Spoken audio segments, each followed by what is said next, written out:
Thank you.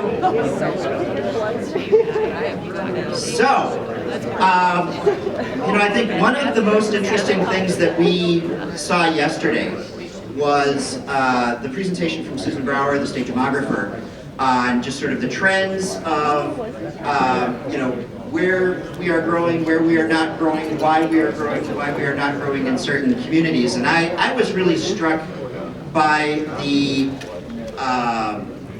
sort of, our demographic trends are largely a function of the aging of our populations and the fact that they're not having new kids, and the places that are growing are because they have younger people in them. It sort of makes sense, obviously, it's not rocket science, but I was really struck by our comment of, we just didn't make enough workers 16 to 25 years ago.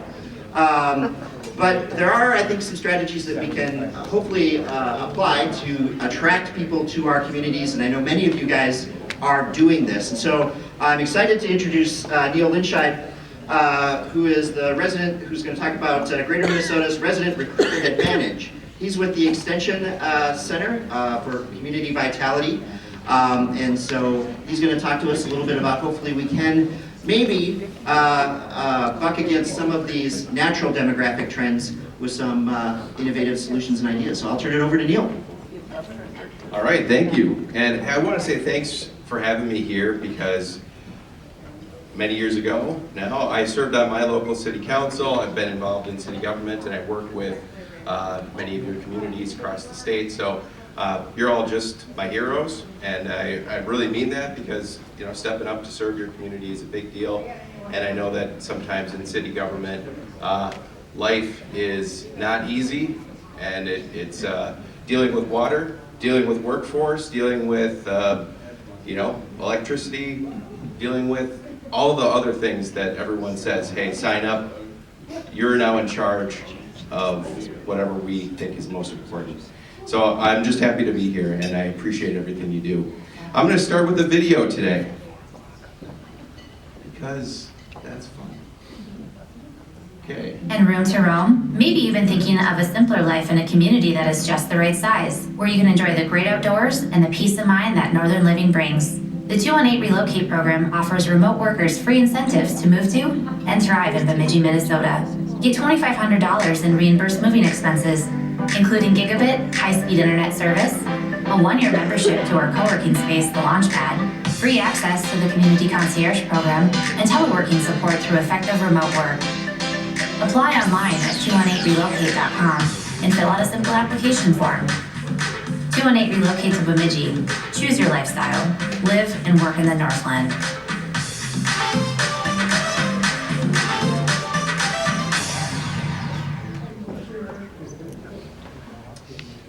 I will show you more videos like that today. But I wanted to start with that to ask you a question. Why does a video like that exist? What's driving a program like 218 Relocate that I'll try to explain a little bit? And I'll explain a few more of these programs, but what's driving that? What's that? Growing our communities. Grow in the community, right? More people want to move to the community, right? What else? What else are you seeing? Quality of life. Quality of life? Interest in economic development growth. Sure. He said interest in economic development growth. Is there anyone here that hasn't heard from one of their employers that we need to recruit more workers? We need more people to live here? I mean, really, if you can raise your hand if you have not heard that. I doubt it. But this is a newer program, 218 Relocate, and what I'll be talking about today are things like this. Activities like this to say, hey, we've been hearing that this is happening. We know that as a community, we might have a role to play in helping our businesses recruit new people, but that it's also in our interest to bring new people into our community, show them what we have to offer, and change some of the story that maybe people are telling about our places, so that we're owning that story and not having others tell it for us. And it's a complicated set of activities, so it's going to take a little bit for me to try to explain the different aspects of it. But we'll start with going into this bigger idea of the narrative and what's been happening. And we know that the pandemic has maybe changed the story for some of you, right? We've had stories that are out there about making some city folks think about moving to a rural place. Maybe that's been you've been seeing that. We've had people, maybe they're fleeing big cities to spur growth in smaller metros. Millennials could be the boom to smaller towns. Can they attract the workers? We'll see stories like this for the next several years because we've been seeing them for the past 10 years, 15 years. I've been working on this a long time and these are consistent. But we also see the opposite side of that pretty frequently with stories of our decline in small communities. And that maybe we're hollowing out or we're slowly dying. Now that the new census numbers are out, several of your cities maybe have seen a decrease in population, and that will always lead to the story that, just pack it up, close down the water plant, shut the baseball fields down, we're all gonna head out. But really, in reality, over the past 15 years, my colleagues and I have been talking about the fact that rural places are not dying. That's a label that gets placed on us. That they're changing, and they're changing in a lot of important ways. They're changing not just in the overall population, maybe increasing or declining, but within that, new people are moving in. People that have lived there for a while are leaving. It's a constant come and go. And what we'll sometimes call this is the brain drain narrative. This is this negative idea that there's, we live in the middle of nowhere. Maybe you're from is anyone from a sleepy town?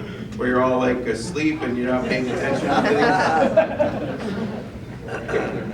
And I'm sure you all know everyone that lives in every one of your communities. Well, maybe there are a few. I see Bob is here and Smeg is here, and you maybe do know close to everyone, but probably not. Probably not. There's just so much change that happens, and no one locks their doors, and it's always about what we had and what we don't have and what we wish we could have. If you don't have a lake, maybe you talk about how maybe it would be great if we could get one of those too.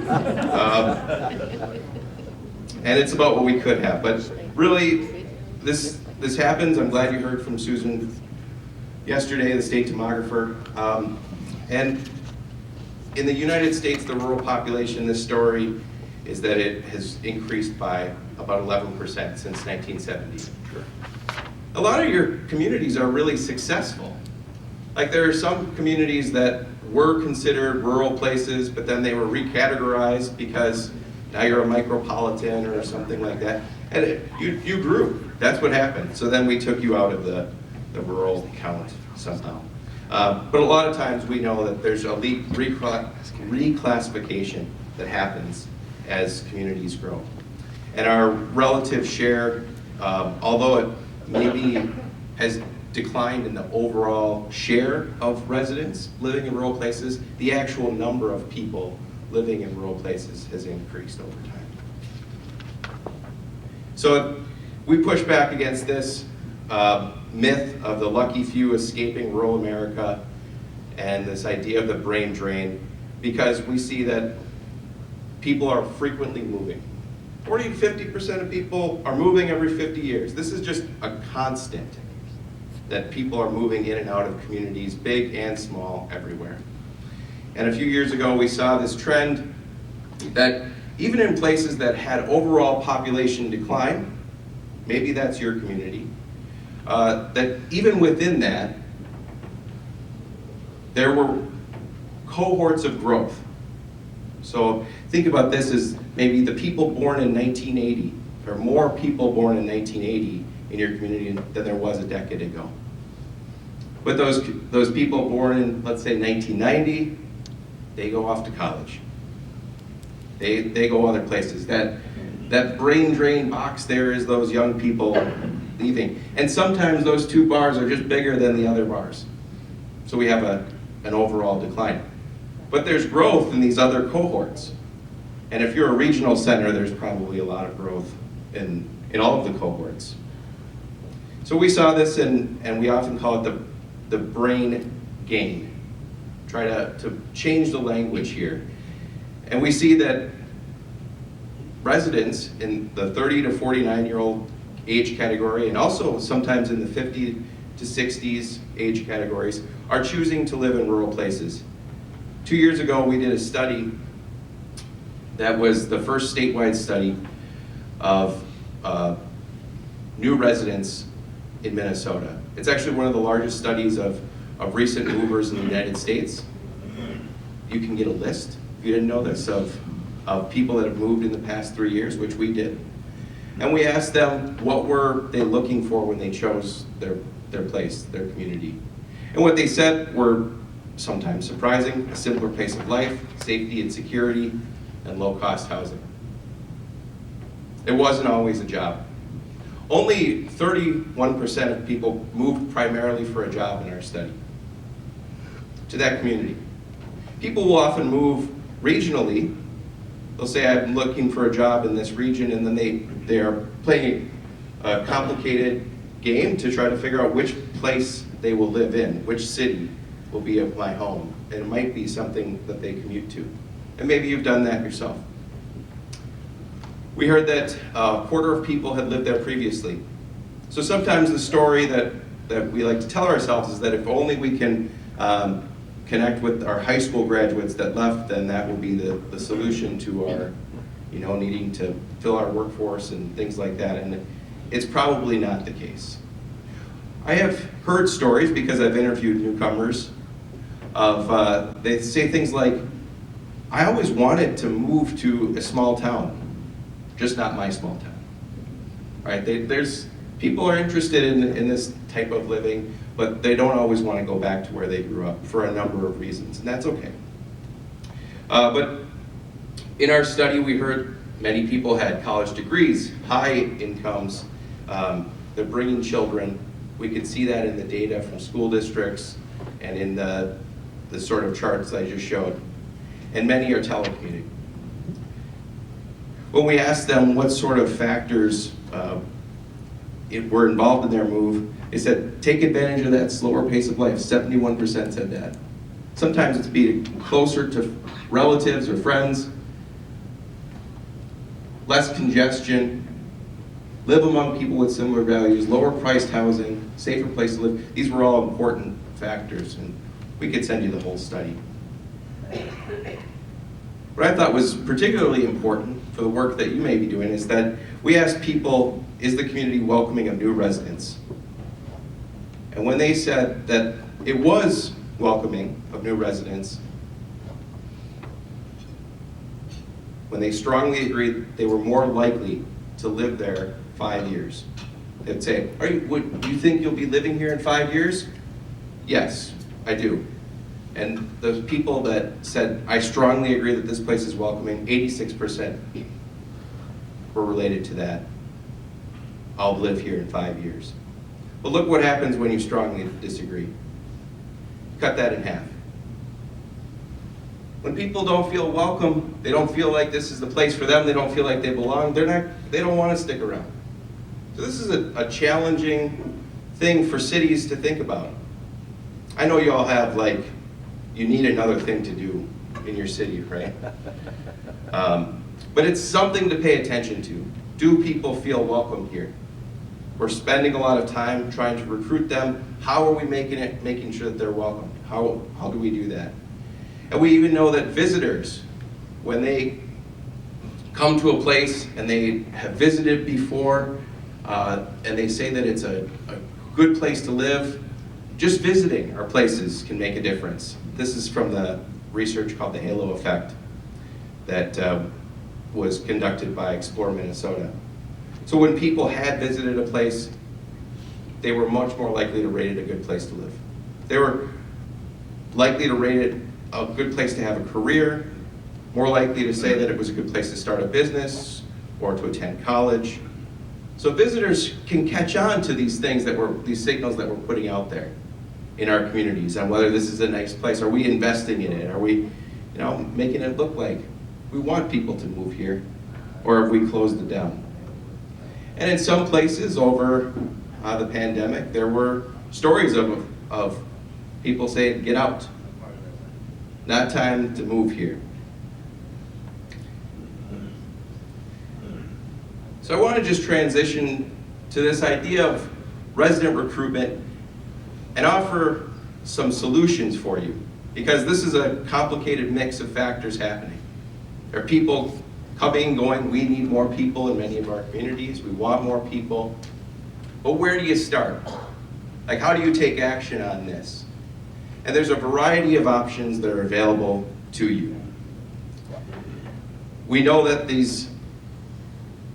tight labor market is pushing this, that you might be working on housing and thinking about how do we do that. We know we need worker housing. We have a pandemic that's hitting. What can we do? And I'll offer that there's a mix of activities that you can be working on in your city that include community development, economic development, tourism, and really just working together across your community, not just working as one entity, maybe it's just one city. You know, just one person in City Hall is not likely going to be what helps, and what you won't see that from some of the examples I show you. It's a community-wide approach. It's bringing people together and making sure that someone is managing this. Let me give you examples, and that's what I'll spend most of the rest of my time talking about. So across Minnesota, there are a big variety of recruitment efforts that we have seen. And I just want to know, is anyone here that is involved in any one of these efforts that are on the screen here? Yeah, which one back there? Worthington, all right. Which one? 218 relocate. All right. Good stuff. All right. So across the state, let me give you some way to frame this, because this variety is large. What we see is that there are examples that are related to marketing a region, where you're saying, we need to tell a story about this region in which we live, and the way that we'll do that is by creating rich content that we can share on the internet with people. That includes the important things to do in a community, the places to live, the jobs that are available, the stories, videos about people that have been successful in moving there. And an example that I showed was 218 Relocate. That's a good example of putting that together, saying, here's what it's like to live here. Here's what it could look like if you live here. Behind the design of these things is to say, I could imagine myself in this place. Another example is the Live Wide Open project. Live Wide Open is in west central Minnesota, and I'll see if I can pull that up just to show you. Live Wide Open. The idea here is have a variety of stories to discover the lifestyle of central Minnesota. Here, I'll just show you another example.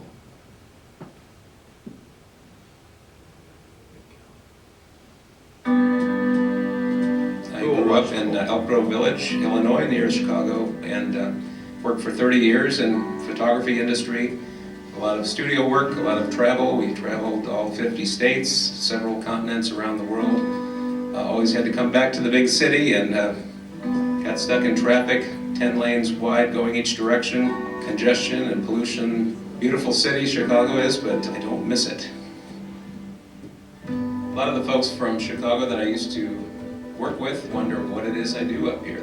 There is a very large art community up here that I've gotten to know, art galleries. There are workshops all the time, a lot of them that we host at Landmark Center. There's great opportunities to get out near a lake and go experience the outdoors. More activities than people give this credit for. There's wonderful country roads to drive on. There are the stores that you need, restaurants, great work opportunities, all living in a beautiful natural surrounding. So every morning when I get in my car to drive to work, which is only a 2-mile commute, it says on my cell phone, there is a 4-minute commute to Henning and traffic is light.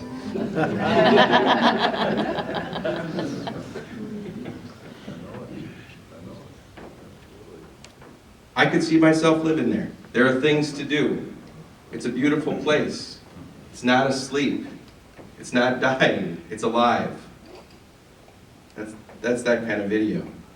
And that's what you'll see on Live Wide Open if you go and explore that. You see a lot of examples like this, and written stories, videos. They also provide support to communities individually if they would like some help in creating something tailored just for them. Another example that we have of this sort of regional marketing effort, let's see if I can find it here. Hello Iron Range. Hello Iron Range is between several chambers on the Iron Range. And the idea again, give you examples of people that live here. Learn about what their life is like here. Start a business. Contact someone to connect you.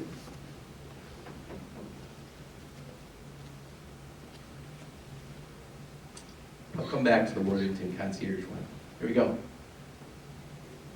Another set of examples that are out there comes from